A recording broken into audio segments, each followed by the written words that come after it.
milliseconds, and you keep going to the smallest possible unit of time. And I'm sure there's a word for 10,000 years. They had something different. They had batuns, katuns, tuns, winals, and kings. 5 units of measurements that counted days. This is how they wrote it. So they believed that the last creation cycle began August 11, 3114 BC. Now, how many of you were alive, those of you were, on December 21st, 2012? What was supposed to happen on that day?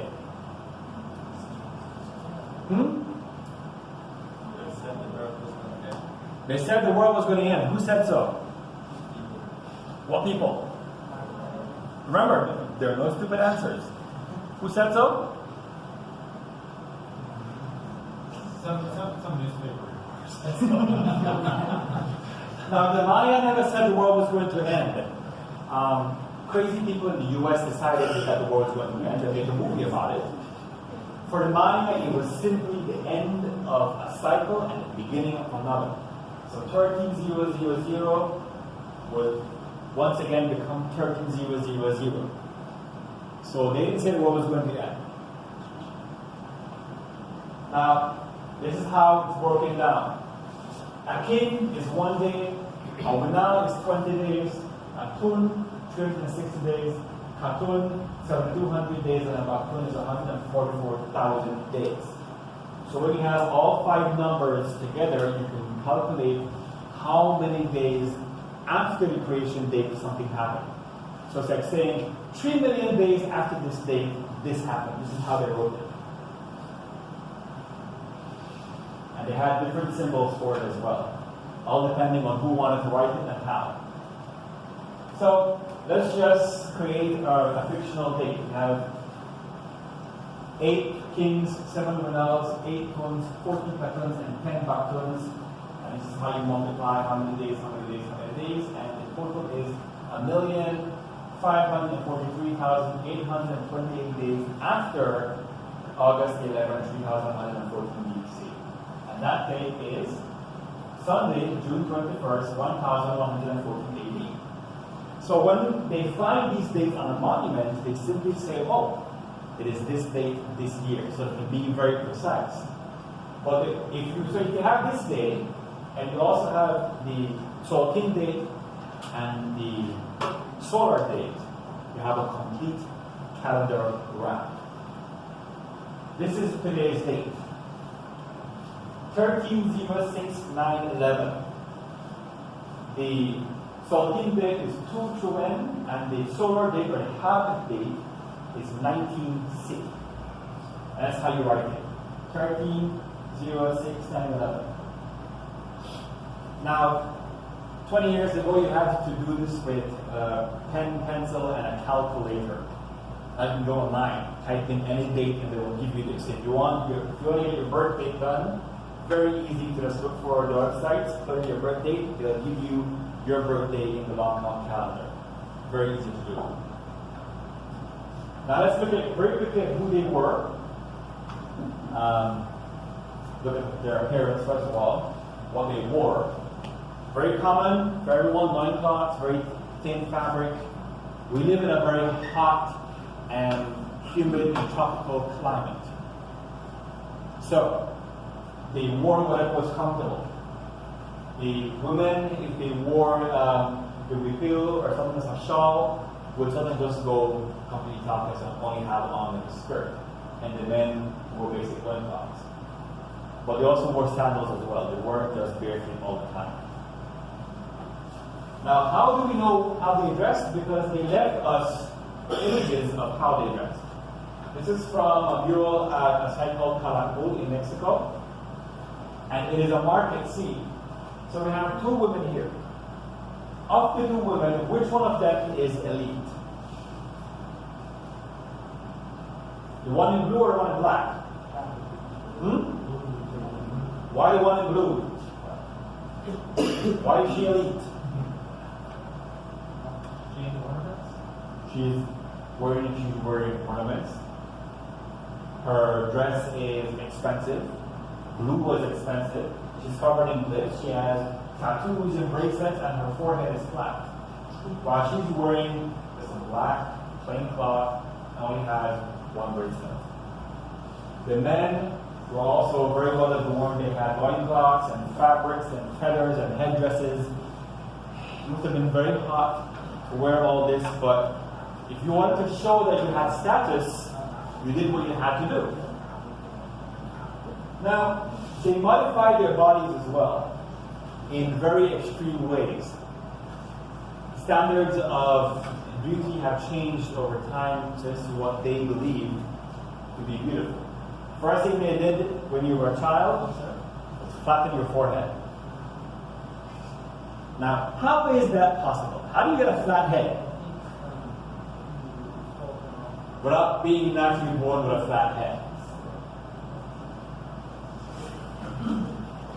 Anybody want to take a wild guess as to how that's possible? How is it possible to make your forehead flat if your skull elongated? You see, you're trying to figure out. So how is it possible? Well, when you're born, the bones in your skull are not fused together yet, and you're still soft. So if you put a flat board on the front and the back, your skull takes the shape of whatever is confining it. There are tribes in Africa that still do this, but they use fabric. They tie the skull very tight, and so the skull grows elongated. And the brain also takes that shape. It doesn't change how smart you are. It doesn't affect the brain. The brain will grow into whatever shape the skull is.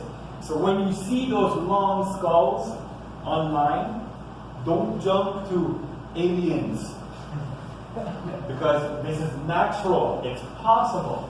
Everyone always says everything's aliens when they can't explain what happened. We also like having crossed eyes, because they believe that their gods had crossed eyes. This is an image of the jade head of King Chahal on here in Belize, and you can see his eyes are crossed. So if you dangle something in front of a baby's eyes, and they look at it all day, eventually the muscles become paralyzed and stays that way. So when your mother tells you, don't make their face because it will stay that way, believe them. They're telling you the truth. They used to scar themselves as well. So they practiced scarification. You can see her eyes are crossed. They wore air flares, very big jade or shell or obsidian air flares. And they also practiced dental modification, which is perhaps the most interesting one. Now, if you ever get a chance to watch any of these hip-hop videos on BET or MTV, they have all of these hip-hop stars flashing diamonds and things on their teeth called grills. But what they have you can snap on, and when they're done, take it off, done, change it. This was permanent. They used to cut the teeth. You see that they had to cut the teeth into shapes, and they cut them into stars and diamonds, and then they drilled a hole and put beads inside made of hematite, pyrite, or even jade. Anybody want this done? Because we can find a dentist who wants to experiment. It's too late for you to get your forehead flat, but we can get this done for you for free if you want. Any takers? Nobody? One? Very good. See? Proud. Now, this is the part that's, always overlooked. People like to eat. Without food, people die. And they were very good at cultivating what they did. How many of you here are farmers? Very good. Now, the most basic system that they had was the milpa. It was the easiest.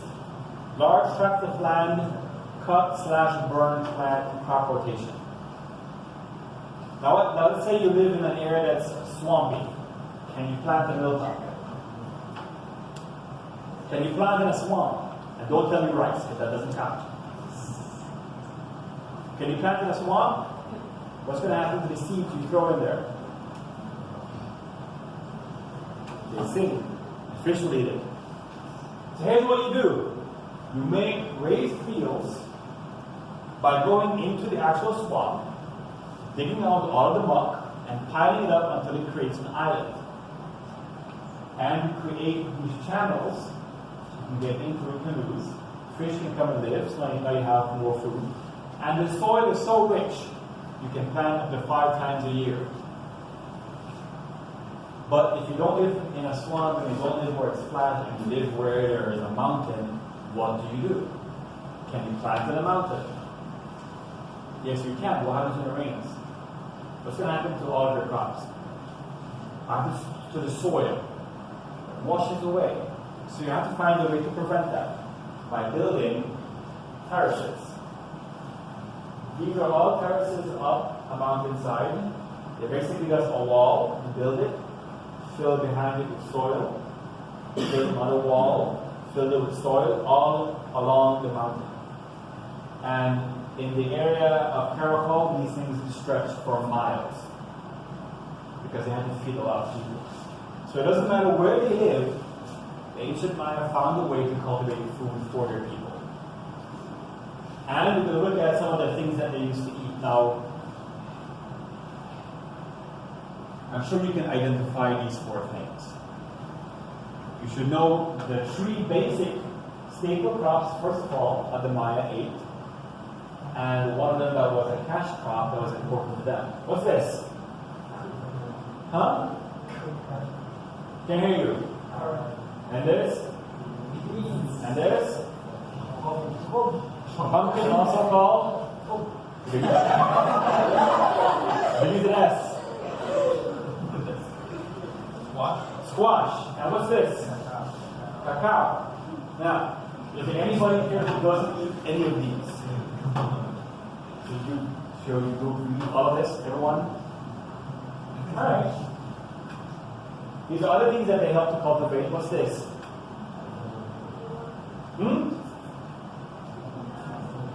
Sorry? Vanilla. So you think that you eat vanilla ice cream first, they have you eat.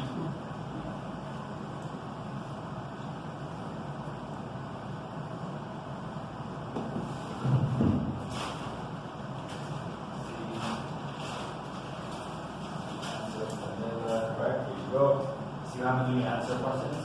Which step? This one is easy. Does anybody not eat this? You don't like it? I eat it only if it's in guacamole. What's this?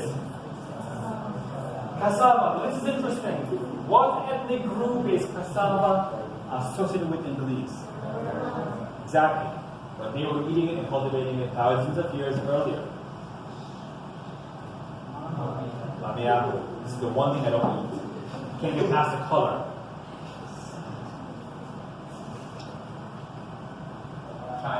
Chaya. Sweet potato, yes. Tomatoes, of course, but only in salsa. Now, were the Maya vegetarian? You said yes. Are you vegetarian? Are you vegetarian? Are you vegetarian? Are you Maya? So, were the Maya vegetarian? Or would they also want to eat meat? Did the Maya eat meat? Yes. Do you eat meat? Yes. Is there anybody in here who is strict vegetarian? Anyone? No one? Good. There's always usually 1 or 2 in every class. So bad. It's just going to ask you, how can you live without bacon? I love bacon. Can't imagine a world without bacon. We're going to look at some of the animals they used to eat. If you have eaten the animal that I show you, raise your hand. Nobody? No one's ever had manatee? Armadillo is good. Armadillo is good. Conch, yes. Deer.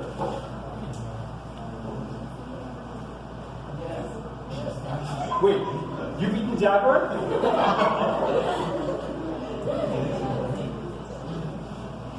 Are you the one the police are looking for who comes? Now, we're not sure if the elites ate the meat, but they certainly wanted the pellet. But the poor people would not let the meat go to waste.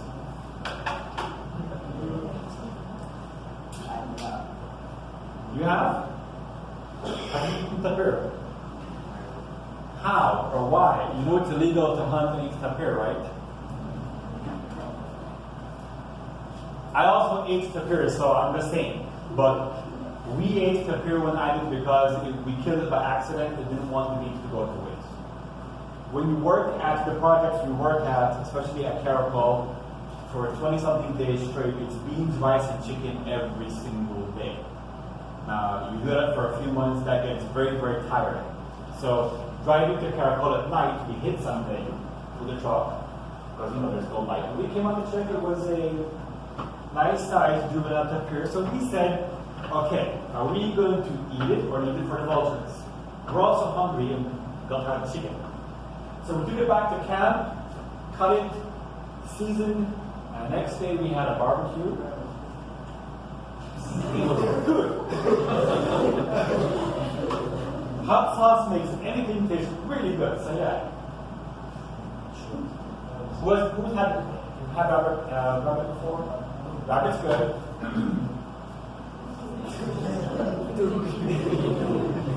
This obviously is too cute to eat. If there's a global apocalypse, though, you will think twice. All of a sudden, your puppies and kitties look delicious.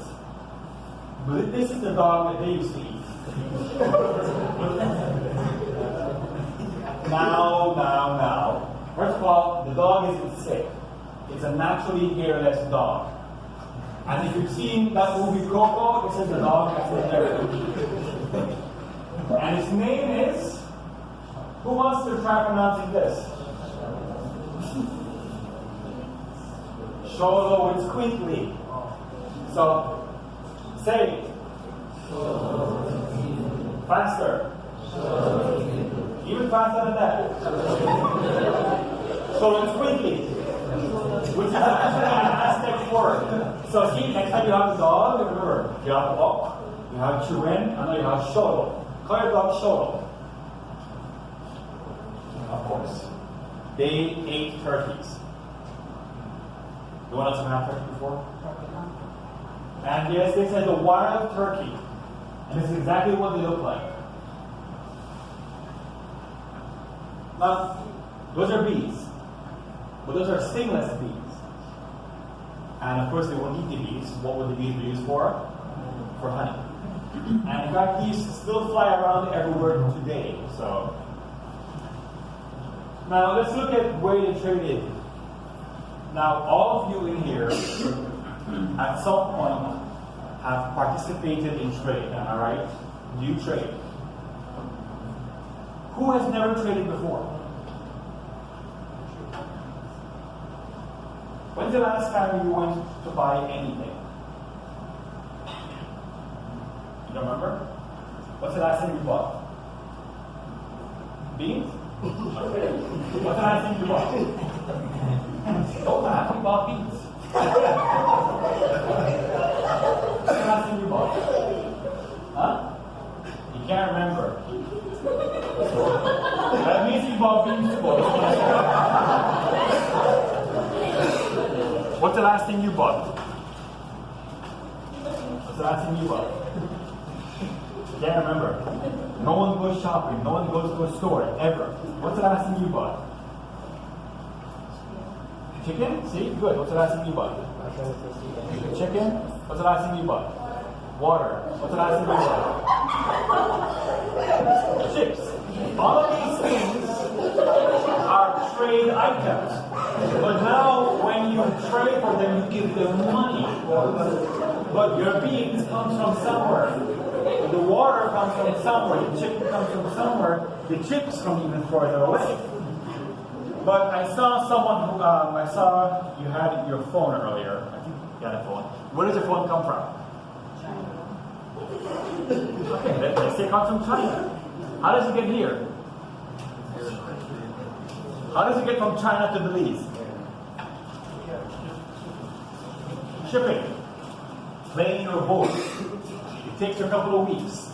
Now you can go online, Amazon, buy what you want, ship. This is how they traded. Up and down the coast or on foot. They didn't have horses. They didn't have roads or cars or bicycles. They walked. And depending where you lived, that's how you got items. So the rivers were especially favored for cities because that's where trading canoes would come. This is what they traded. Jade, like we have here. And whoever answers the most questions at the end of the day will get to wear this jade necklace for a bit. It used to be around the neck of an actual Maya king, so it will be honorable for you. They used to trade ceramic, stone, honey. What's this? Thank you for saying salt. People say, oh, the rice. Oil. No. And it's not cocaine either, it's salt. Now, salt is important for a couple of reasons. It helps to preserve food, but if you don't get salt in your diet, you die. Of course, too much salt and you also die. So, it's a balance thing. But where do you get salt from? The sea. So if I want salt, I walk to the sea and just dip it out. You boil it. Other classes have said, well, you get a pot and leave it in the sun. So what if I want the salt in a few hours or not a few weeks? You boil it. And all along the coast of Belize, the ancient Maya had salt workshops. Especially in the south of Belize, all along the coast of Toledo and Placencia, they had massive salt workshops where they produced enough salt for all the people who lived in the area. Obsidian. This is something that comes from far away. What is obsidian? What is obsidian? Very hard volcanic rock. It's volcanic rock. Comes from volcanoes. And this is what they used to use for making obsidian blades, obsidian ritual items.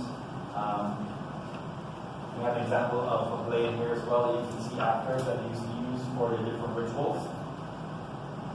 We also used to trade, what's this? Anybody want to guess before I give you the answer?